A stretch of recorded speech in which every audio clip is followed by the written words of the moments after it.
സംപ്രേഷണങ്ങളിലേക്ക് 33.41 അതാണ് ഇപ്പോഴും കണക്ക് നിലനിൽക്കുന്നത്. 33.41% നിൽക്കുന്നു നിലവിൽ കേരളത്തിന്റെ മൊത്തത്തിലുള്ള പോളിംഗ് ശതമാന കണക്ക്. അപ്പോൾ 33.41 നിന്ന് കൂടുതൽ ഉയരങ്ങളിലേക്ക് 2019 എത്തുമോ എന്ന ആകാംക്ഷയുടെ ഉറ്റുനോക്കാം. എന്നാലും കൊടും ചൂട് ഈ പോളിംഗിനെ ബാധിക്കുമോ അതൊക്കെ കാത്തു തന്നെ കാണേണ്ട സാഹചര്യമാണ്. പക്ഷേ ഇപ്പോഴും പല ബൂത്തുകളിലും നീണ്ട നിര കാണാൻ കഴിയുന്നുണ്ട്. പല ബൂത്തുകളിലും കാത്തുനിന്ന് വോട്ടർമാർ വോട്ട് ചെയ്യാൻ എത്തുന്നുണ്ട് എന്നുള്ളതാണ്. ചാലക്കുടിയിലേക്ക് പോകുന്നു. ചാലക്കുടി മണ്ഡലത്തിന്റെ ഭാഗമായിട്ടുള്ള ആലുവയിൽ ആജ്ഞ രവീന്ദ്രൻ ചേരുന്നുണ്ട്. ആജ്ഞ, ഈ ചാലക്കുടിയിൽ എങ്ങനെയാണ് പോളിംഗ് അനുഭവപ്പെടുന്നത്?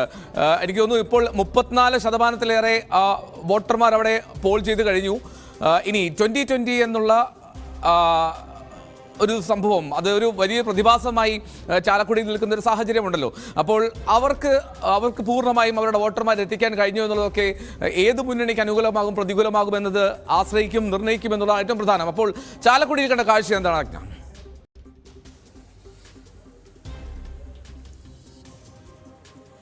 എൽദോപോൾ ഇപ്പോൾ സൂചിപ്പിച്ചതുപോലെ 34% കടന്നു ചാലക്കുടിയിലെ പോളിംഗ് ശതമാനം. അതുപോലെ മറ്റൊരു പ്രധാനപ്പെട്ട വെല്ലുവിളി എന്ന് പറയുന്നതിനേക്കാൾ ചതുഷ്കോണ മത്സരങ്ങൾ നടക്കുന്ന 2 മണ്ഡലങ്ങളിലൊന്നാണ് ചാലക്കുടി, ഒന്ന് എറണാകുളവുമാണ്. ഇവിടെയും 2020യും BJPയും CPMും കോൺഗ്രസും മത്സര രംഗത്തുണ്ട് എന്നുള്ളൊരു പ്രത്യേകത കൂടിയുണ്ട്.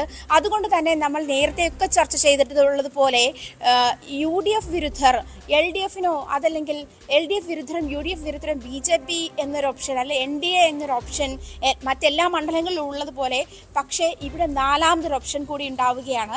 അതേസമയം കഴിഞ്ഞ നിയമസഭാ തെരഞ്ഞെടുപ്പിൽ NDA പിന്നിലാക്കിക്കൊണ്ട് 3ാം സ്ഥാനത്തേക്ക് 2020 വന്ന ഒരു സാഹചര്യം കൂടിയുണ്ട്. അതുകൊണ്ട് തന്നെ 2020ക്ക് പോകുന്ന വോട്ടുകൾ BJPയുടെ വോട്ടുകളായിരിക്കാം.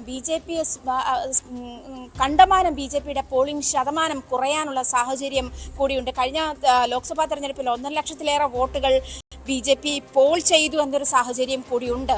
ആ ഒരു വോട്ടിംഗ് ശതമാനത്തിന്റെ പ്രതീക്ഷ BJPയിലുണ്ട്. എന്നിരുന്നാൽ പോലും ഈ മണ്ഡലം 2008 പുനരേകീകരണത്തിൽ ആണ് ചാലക്കുടി മണ്ഡലം രൂപീകൃതമായത്. 2009, 14, 19 ഈ 3 തെരഞ്ഞെടുപ്പുകളാണ് ചാലക്കുടി എന്ന പേരിൽ ലോക്സഭാ മണ്ഡലത്തിൽ ജനപ്രതിനിധികളെ എത്തിച്ചിട്ടുള്ളത്. നമുക്കറിയാം, KP ധനപാലിനൊപ്പം പിന്നീട് ഇന്നസെന്റിനൊപ്പം കഴിഞ്ഞ തെരഞ്ഞെടുപ്പിൽ ബെന്നി ബെഹനാനൊപ്പം ഇപ്പോഴും സിറ്റിംഗ് MP ബെന്നി ബെഹനാൻ UDFന്റെ സ്ഥാനാർത്ഥിയെ മത്സരിക്കുന്നു. അതേസമയം വികസന പ്രവർത്തനങ്ങൾ മുൻനിർത്തി അല്ലെങ്കിൽ പ്രചാരണങ്ങൾ നടത്തിക്കൊണ്ടാണ് ബെന്നി ബെഹനാൻ ലോക്സഭാ തെരഞ്ഞെടുപ്പിനെ നേരിടുന്നത്, UDF ലോക്സഭാ തെരഞ്ഞെടുപ്പിനെ നേരിടുന്നത്. അതേസമയം LDF കരുത്തനായ ജനപ്രിയനായ ഒരു സ്ഥാനാർത്ഥിയെ പ്രൊഫസർ സി രവീന്ദ്രനാഥിനെ മത്സര രംഗത്ത് ഇറക്കിക്കൊണ്ട് തെരഞ്ഞെടുപ്പിനെ നേരിടുന്നു. അതല്ലെങ്കിൽ ജനപ്രിയനായ ഒരാൾ, കൂടുതൽ പിന്തുണയുള്ള ഒരാൾ എന്ന നിലയിൽ കൂടുതൽ വോട്ടുകൾ മറിക്കാം എന്നൊരു ആത്മവിശ്വാസം LDFന് ഈ മണ്ഡലത്തിൽ, പ്രത്യേകിച്ചും ചാലക്കുടി മണ്ഡലത്തെ സംബന്ധിച്ച് അങ്ങനെ കടുത്ത തികഞ്ഞ ആത്മവിശ്വാസത്തിലാണ് LDF ഉള്ളത്. നമ്മൾ നേരത്തെ സൂചിപ്പിച്ചതുപോലെ BJPയെ സംബന്ധിച്ച് ഇവിടെ BDJ സ്ഥാനാർത്ഥിയാണ്, ഉണ്ണികൃഷ്ണനാണ് സ്ഥാനാർത്ഥി. അദ്ദേഹത്തിന്റെ വോട്ടുകൾ കൂടുതലും 2020ക്ക് മറിയുമോ, അല്ലെങ്കിൽ ഈ LDF വിരുദ്ധരുടെ വോട്ടുകൾ അല്ലെങ്കിൽ അരാഷ്ട്രീയ വോട്ടുകൾ, നിഷ്പക്ഷ വോട്ടുകളൊക്കെ 2020ക്ക് മറിയുമോ എന്നൊരു ആശങ്ക കൂടി മറ്റു 3 മുന്നണികൾക്കും ഉണ്ട് എന്നുള്ള കാര്യം വ്യക്തമാണ്.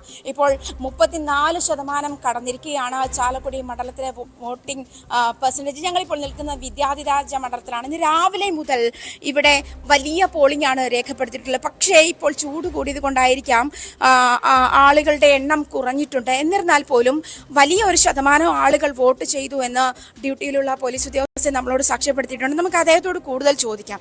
വലിയ പോളിംഗ് ആയിരുന്നു സാർ ഇവിടെ? രാവിലെ കനത്ത പോളിംഗ് ഉണ്ടായിരുന്നു. കാരണം ഈ ചൂട് കൊണ്ട് ഉള്ളതുകൊണ്ട് ആളുകളെല്ലാം രാവിലെ ഒന്ന് നിരനിരയായിട്ട് ക്യൂ ഉണ്ടായിരുന്നു. ഇപ്പോൾ ഇന്ന് വെള്ളിയാഴ്ചയായിട്ടൊരു കാര്യം കൂടെ കണക്കിലെടുത്താൽ ഇപ്പോൾ താരതമ്യേന തിരക്ക് കുറവാണ്. രാവിലെ തിരക്കുണ്ടെങ്കിലും വളരെ ശാന്തമായിരുന്നു പോളിംഗ്. ഇവിടെ എത്ര വോട്ടുകളാണുള്ളത് ഈ ബൂത്തിൽ? 1135 വോട്ടുകളുണ്ട്. അതിൽ പുരുഷന്മാർ 525ഉം സ്ത്രീകൾ 610 വോട്ടുകളും ഇവിടെ ഉണ്ട്. ഈ 12 മണിക്ക് ഏകദേശം 357 വോട്ടുകൾ പോൾ ചെയ്തിട്ടുണ്ട്. ഏകദേശം 40% വോട്ടിംഗ് നടന്നിട്ടുണ്ട്. അതാണ് എൽദപ്പോൾ പറയാനുള്ളത്. ഈ മണ്ഡലത്തിൽ ഈ ഒരു ബൂത്തിൽ മാത്രം 40% വോട്ട് കവർ ചെയ്തു എന്നാണ് മനസ്സിലാക്കാൻ കഴിയുന്നത്. ഇനിയും ഇവിടെ നമ്മൾ 2-3 ബൂത്തുകളിൽ കൂടി പോയപ്പോഴും ഇതേ സാഹചര്യമാണ്. ഉച്ചയ്ക്ക് ശേഷം ഒരു പക്ഷേ ആളുകൾ കൂടി വരാനുള്ള സാധ്യതയുണ്ട്. രാവിലെ എല്ലാ മണ്ഡലങ്ങളിലും വലിയ തിരക്കായിരുന്നു.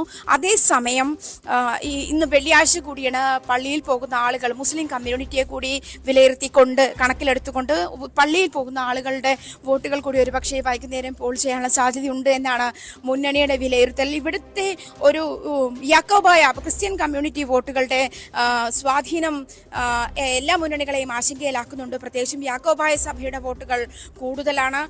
കഴിഞ്ഞ ദിവസം നമ്മോട് യാക്കോബായ സഭ അധ്യക്ഷന്മാരിൽ ഒരാൾ നമ്മളോട്, പ്രത്യേകിച്ച് metropolitan trustee Joseph Mar Gregorios metropolitan നമ്മളോട് പറഞ്ഞതനുസരിച്ച് പ്രത്യേകിച്ച് ഒരു മുന്നണിയെയും പിന്തുണയ്ക്കുന്നില്ല എന്ന് പറഞ്ഞിരുന്നെങ്കിൽ പോലും പക്ഷേ യാക്കോബായ സഭ അനുഭവിക്കുന്ന നീതി രാഹിത്യ ഇടപെടലുകൾ ചാലക്കുടിയിൽ ഭേദപ്പെട്ട പോളിംഗ് രേഖപ്പെടുത്തുന്നു എന്നാണ് ആജ്ഞ രവീന്ദ്രൻ റിപ്പോർട്ട് ചെയ്യുന്നത്. ആലുവ വിദ്യാധിരാജ സ്കൂളിലെ ബൂത്തിൽ നിന്നാണ്. അവിടെ ഏതാണ്ട് 40% പോളിംഗ് ഇതിനോടകം നടന്നു കഴിഞ്ഞു എന്ന് പറയുന്നു. എന്താണെങ്കിലും നമ്മൾ കണ്ടത് പ്രകാരം, ഇതുവരെയുള്ള കണക്കുകൾ പ്രകാരം 33.41 എന്നുള്ളതാണ് കണക്ക് എങ്കിൽ അതിൽ ഏറ്റവും ശക്തമായിട്ടുള്ള പോളിംഗ് നടക്കുന്നത് ആറ്റിങ്ങൽ, ഒപ്പം ആലപ്പുഴ, പാലക്കാട്, ഈ 3 മണ്ഡലങ്ങളിലാണ് ഏറ്റവും വാശിയേറിയ തരത്തിൽ പോളിംഗ് നടക്കുന്നത് എന്നും ശ്രദ്ധേയമാണ്.